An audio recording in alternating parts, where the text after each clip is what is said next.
Assalomu alaykum, qadrli aziz suhbatdoshim. Psixiatr, narkolog, psixoterapevt, Psixomed 24 ambulator davolash klinikasining rahbari Zebin Ahmedovaman. Va asriy savol. Uzoq kutilgan javob. Nima uchun asxandroz, vahima, qo'rquv, xavotir, nevrozga olib kelmaydi? Va nima uchun ba'zi shifokorlar sizda asxandroz bor ekan, davolansangiz sizni qo'rquv vahimalaringiz ketadi degan yolg'on gaplarni bugun ochiqlaymiz, ochib tashlaymiz. Nima uchun hammada grija yo'q? Churra o'zi nima degan? Keling bizga yordamga Kleopatrani o'zlarini, shaxsan o'zlarini chaqirdik. Qaysidir insonlar semiz va mana bunaqa Kleopatraga o'xshagan tekis emas, aytaylik, mana shu sohada 6 kilodan 7 kilogacha erkakdir, ayoldir, yog' turibdi. Erkaklarda bu ginekamastiya ko'rinishida, ya'ni ayollarda ko'kragiga o'xshab qolgan, ayollarda esa juda ham katta byust ko'rinishida. Ikkinchi yog' to'plami qorinda joylashgan ichki yog'lar, charvi, mollarda ko'radigan, mana bu yerda turibdi, mana qaranglar. Mana bu yerda turibdi. Va uchinchi yog' to'plami, buni qo'lini ichiga kirgizib oling hozir. Yog'lar joyida turmayapti bunga.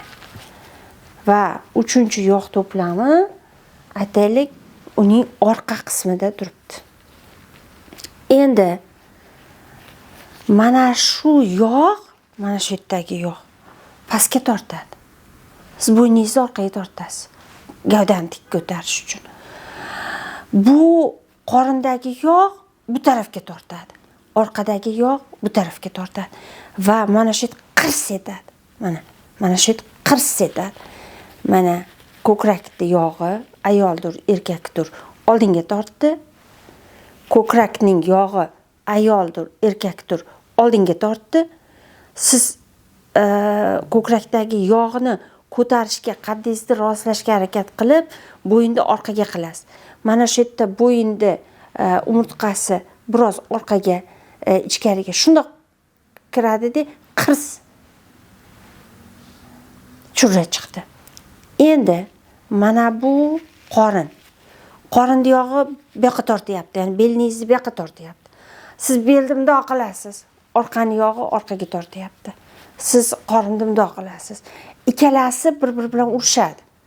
Qorin o'zini qorinni ko'tarish uchun tortadi, orqa pastga tortayotganligi uchun u ham tortadi. Va mana shu yerdagi umurtqani qaysidir qismi, ba'zan 2-3 qismi qirs etdi, grija bo'ldi. Endi aytaylik, vesi yo'q. Tanasida unaqa siz aytgandek katta yog' yo'q odamlarda ham grija bo'ladi-ku. U nimadan bo'ladi? Og'ir ko'targandan bo'ladimi? U nimadan bo'ladi? Uni yana ko'p sabablari bor. Hozir biz esa mana shu semizlikdagi yog'larni qanaqa qilib qo'rquv vahimaga ta'siri borligi va ta'siri yo'qligi haqida gaplashib olamiz. Keling, mana shu sizlarga ko'rsatib bergan qanaqa qilib grija chiqib ketishini bizning doskamizda chizib berib sizlarga ko'rsatib bersam. Mana hozir biz doskamizga kirdik va har doimgidek Zebin opa chizadigan rasm emas, yon taraflama inson rasmini chizishga harakat qilib ko'raman. Mana inson. Bu bosh,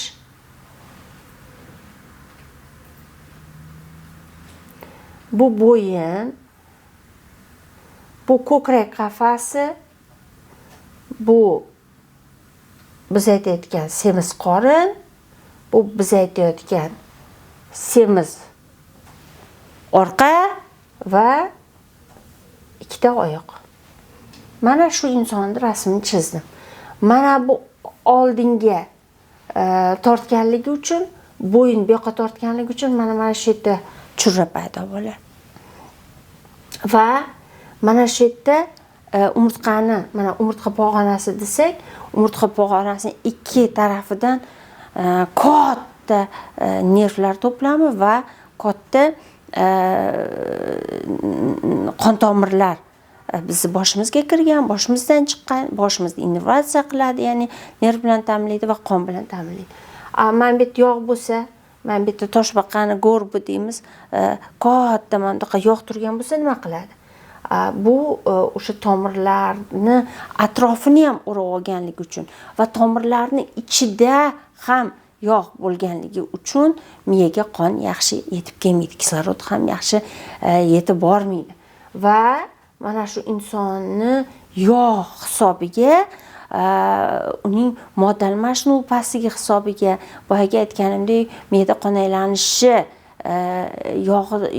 yog'li probkalar, yog'li tashqaridan bosishlar oqibatida yaxshi bormasligiga ham sabab bo'ladi. Endi mana qorin bu yoqqa tortyapti, orqadagi yog' bu yoqqa tortyapti. Mana shu joyda qirs etgan grijalar paydo bo'ladi. Grija nima degan? Mana bitta umurtqadagi bitta umurtqa bilan ikkinchi umurtqani orasidagi mana shu nerv va bir qator bizni anatomik nimalarimiz mana bunday tashqariga chiqib qoladi. Tushuntira oldimmi? Endi doktorlar nima deydi? Doktorlar men bu yerga kelamanda deydi.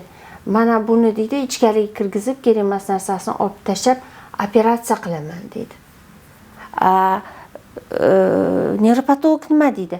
Men bu yerga deydi igna bilan kiramanda deydi. Mana bu yerdagi qisilib yotgan muskullarni deydi qo'yib yubortiraman, ya'ni blokada qilaman deydi.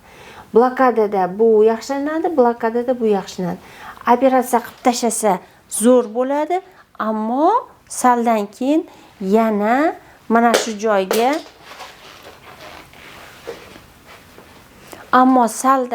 saldan keyin mana shu joyda yana churra bo'laveradi. Va operatsiya churra uchun yechim emas. Yechim mana bu yog'lardan qutulish.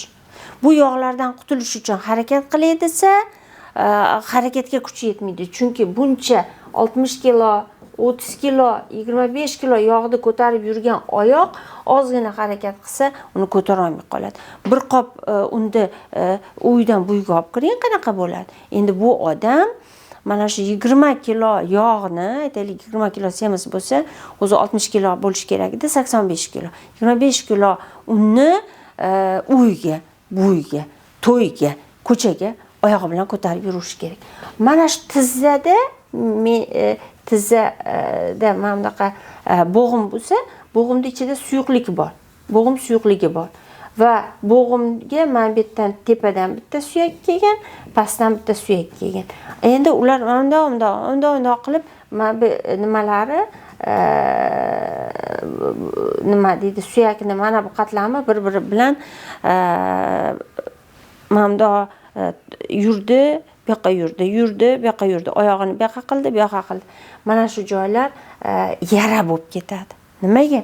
Mana shu veslarni ko'tara olmayotganligiga va u joyda doimiy yallig'lanish bo'ladi. Ya'ni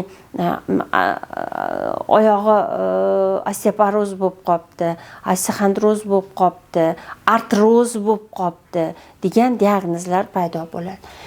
Ya'ni vahima kasallari o'zi semizlikka moyil bo'ladi. Stress ko'p semirtirib yuboradi. Stress paytida inson ko'p ovqat yeydi va mana shu semizlikni ketkizish ham qiyin bo'ladi. Chunki og'riqlar, o'zi yuragi og'riydi, o'zi nafasi qaytadi, o'zi nevrozlarda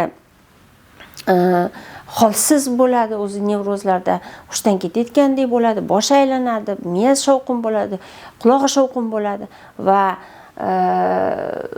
yog'ni ketkizishga hech qanaqa bir motivatsiyasi ham bo'lmaydi. Uyqusi bo'lmaydi, dori ichadi, dori semirtiradi. Bizning dorilarimiz semirtiradi, hukmdor dorilar hisoblanadi. Ya'ni ovqat yegisi, amitriptildan keyin ovqat yegisi kelib ketadi.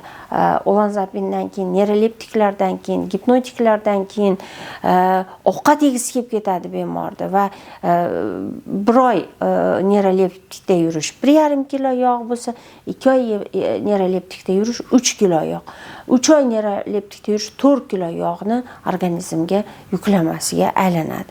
Shuning uchun hurmatli aziz yurtdoshlar, sizlarni hurmat qilgan holda qaysi doktor sizga seni osteoxondrozingni davolasam nevroz ketadi degan gapga ishonmanglar. Mana osteoxondrozimni davolash kerak ekan, osteoxondrozda miya qon aylanishi yaxshi emas ekan, shuni davolasak yaxshi bo'laman ekan. Noto'g'ri. Yoki sen davleniyang tushish kerak ekan, davleniyang chiqmay qo'ysa, seni nevrozing, qo'rquv vahming ketadi. Noto'g'ri. Qo'rquv vahima bo'lganligi uchun davleniya chiqyapti. Bugun nima qilishlaring mumkin shu videodan keyin? Ushbu videodan keyin xulosa chiqaringlarki, oyog'ingiz og'riyotgan bo'lsa, qo'l bilan har kuni mana shu qo'l harakatlari bilan 5000 marta qo'l harakatlantirsak bo'ladimi? Va defitsit kaloriya paydo qilishimiz kerak. Aytaylik, bizning mana shu organizmimizda mana ko'rdinglar, xalta bor ekan. Xalta, yog' xaltalari. Ko'krakka yig'ishi mumkin, qoringa yig'ishi mumkin, orqaga yig'ishi mumkin, oyoqlarga yig'ishi mumkin, mana bu joyga yig'ishi mumkin, mana betlar hammasi yog' bo'lib ketishi mumkin. Ammo bizning organizmimizda oqsil xaltasi, ya'ni bizga oqsil kerak va bizning organizmimizda vitamin xaltasi, ya'ni vitamin turadigan birinchida xalta yo'q. Vitamin xaltasi hamda ionlar xaltasi yo'q. Mana shular yo'q. Bugun kirib kelgan go'sht oqsili bugun kerak joyga boradi va ortig'i chiqib ketmaydi, yog'ga aylanadi. Go'sht ham yog'ga aylanadi. Esingda tursin. Go'sht ham shakarga aylanadi. Esingda tursin.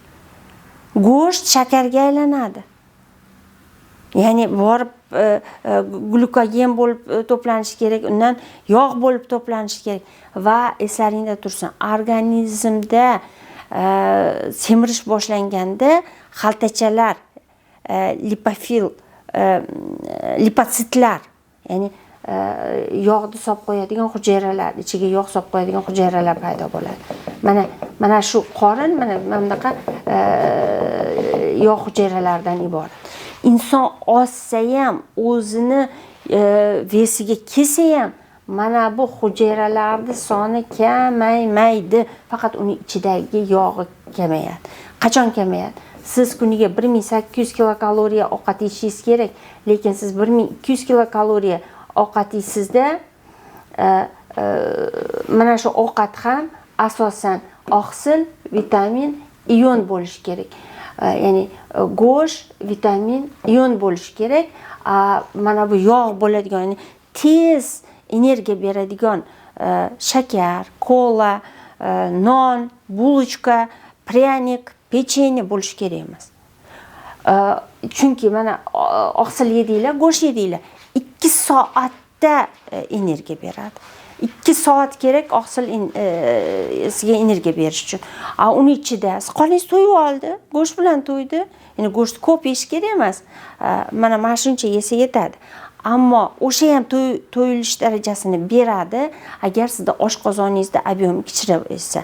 Aslida mana shu insonda oshqozonni ob'yomi 3 litr deylik yoki 2 litr deylik. 1 litr ham katta. 1 litr to'lmaguncha, ya'ni oshqozonda mana bu joyga ovqat yetmaguncha organizm to'ydim demaydi.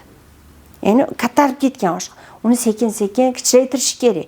Nima bilan? Suv bilan to'ldirib, sekin-sekin suvni ham kamaytirib oshqozonni kichaytirib olgandan keyin suvni keyin bemalol qachon ichsangiz ham bo'laveradi. Boshida esa oshqozonni kattaligini kichaytirish uchun suvdan foydalanish, kletchatkadan foydalanish, ya'ni o'tli karamlar, unday katta ko'rinadi, lekin o'zi ichi kam ana shunaqa narsalarni yeyish bilan qorinda to'yg'izish, aldash deydi xalq ichida, shunaqa qilish kerak. Va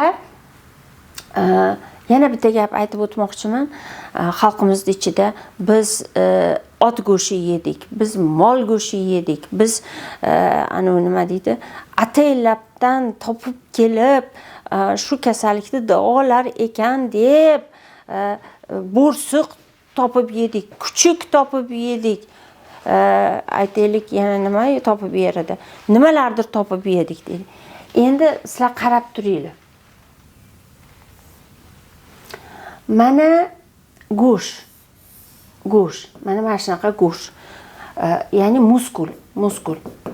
Bu muskul go'sht bu. Buning ichida bizning boshqacha odam chizishni o'rgandim-ku, bizning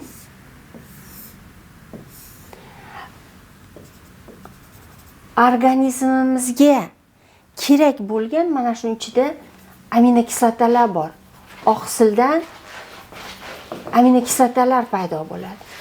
Aminokislotalarga bo'linadi. Endi mana shu muskul bo'lishi mumkin. Otning muskuli bo'lishi mumkin. Aytaylik, tavba qildim, ba'zilar itida, itning muskuli bo'lishi mumkin. Quyondiki bo'lishi mumkin.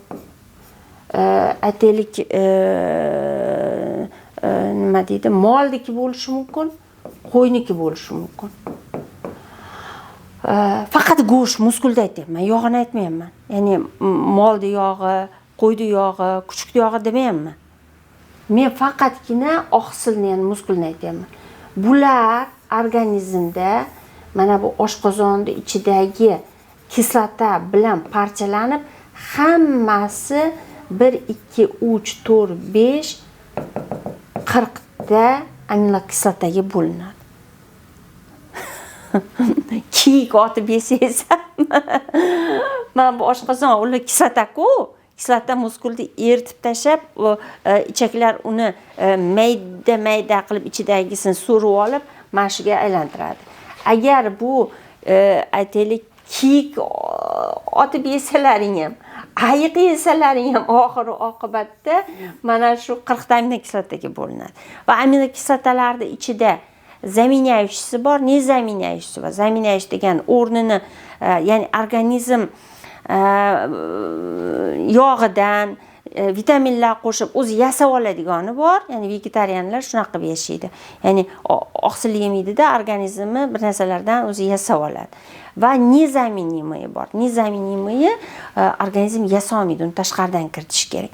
Ya'ni doktorlarni siz qazi yemang, davleningizni oshiradi, siz nima qo'y go'shti yemang, davleningizni oshiradi. Bu gaplar hammasi 100% noto'g'ri va to'g'ri. Noto'g'riligi, agar muskulni o'zini yesangiz, muskulni o'zini yeyapsiz, farqi yo'q. Yog' yo'q. Faqat muskulni yeyapsiz. Hammasi muskul, bir muskul. Qazi ham bir muskul, otni muskuli, kuchukni muskuli, hammasi bir xil muskul. Ammo aytaylik, qo'y go'shti yeganda uning ichidagi yog'i borligi, u уже yog'ga kiradi. Ya'ni hayvon yog'iga kiradi. Bu joyda kaloriya katta bo'lib, deydi, seni qon bosiming ko'tarilib ketishi mumkin, deydi. Sizlar shuni to'g'ri tushunib olinglar. Qo'y go'shti yesalaring ham qora joyini sho'rva qilib ichsa, faqat qora joyini olib sho'rva qilib ichsa, yoki mol go'shtini olib faqat qora joyini olib ichsangiz bo'laveradi. Vaholanki sho'rva nimaga shirin chiqdi deydi qo'y go'shtidan. Chunki uni yog'i ko'p. Tushunyapsizmi? Unda yog'ni qarasalaring ko'p yog' bo'ladi. Lekin aslida mol go'shtini ham o'sha iligini solsa shunaqa yosh chiqaveradi. Shuning uchun hurmatli aziz yurtdoshlar, men Grijdadan boshlab go'sht bilan yakunlayapman. Oxir-oqibat sizlarga tushuntirib bermoqchiman. Bo'lgan gapim shuki, yog'dan qutuling. Vahima ketishi uchun, nevroz ketishi uchun organizmingizda modda almashinuvi o'zgarishi kerak. Modda almashinuvi meni miyamdagi fikrlarga nima bog'liqlik joyi bor? Modda almashinuvini miyangizdagi fikrlarga bog'liqlik joyi shundaki, modda almashinuvi pastga tushib ketganda organizm qotib qoldi, rivojlanmayapti. U nima deydi, yog'ni ichida u. Ana shu paytda yangi fikrlar paydo bo'lishi, yangi o'zgarishlar paydo bo'lishi ham to'xtaydi. Ya'ni miya, mana insonning mana miyasi yangilikka kelish uchun umumiy organizm modda almashinuvi ko'tarilishi kerak. Kortizol esa modda almashinuvini pastga tushiradigan, og'izni quritadigan, yomon xayollar kelishini ta'minlab beradigan gormon hisoblanadi. U gormonning o'rniga xursandchilik, euforiya beradigan gormonlarga o'tish uchun siz serotonin sistemasini ishlatib olishingiz kerak. Serotonin sistemasi, oksitosin sistemasi, melatonin sistemasi ishlashini birinchi oson yo'llardan biri qadamlar. Kuniga 10,000 qadam yurish. Nevrozdan chiqish uchun yordam beradigan bu ham yaxshi usul hisoblanadi. Hurmatli aziz yurtdoshlar, bugundan boshlab osteoxondrozingizni davolab, nevrozdan chiqishga intilmang, buni foydasi yo'q. Yuragingizga holter taqib yurishdan to'xtang. Bir marta EKG yaxshisan desa, demak yaxshisiz. Davleniyamni tushiraman ekan, kardiolog davleniyamni tushirsa, panический atakam kerak ekan degan ertaklarga berilmang. Million marta kardiologik dorilar ichganingiz bilan, davleniyangizni tushiradigan qancha dorilar ichib yurganingiz bilan sizning qo'rquv vahimangiz va uni asosida keladigan qon bosimi to'xtamaydi. Qachonki miyangizdagi ana shu qo'rquv vahima o'chog'ini psixoterapevtik yo'llar bilan o'chirib tashlamasa, panический atakka to'xtamaydi. Hurmatli aziz yurtdoshlar, qadamlar qo'ying, bu kasallikdan chiqib keting va bizning komandamiz sizga yordam beradi. Psixomet 24 klinikasi va bizning sahifamiz YouTube, Instagram, Telegram kanalida hamda Psixomet 24 deb qidirsangiz, hattoki o'sha Yandex kartalarda ham bizning klinikamizni manzili aniq ko'rsatilgan, topib olishingiz mumkin.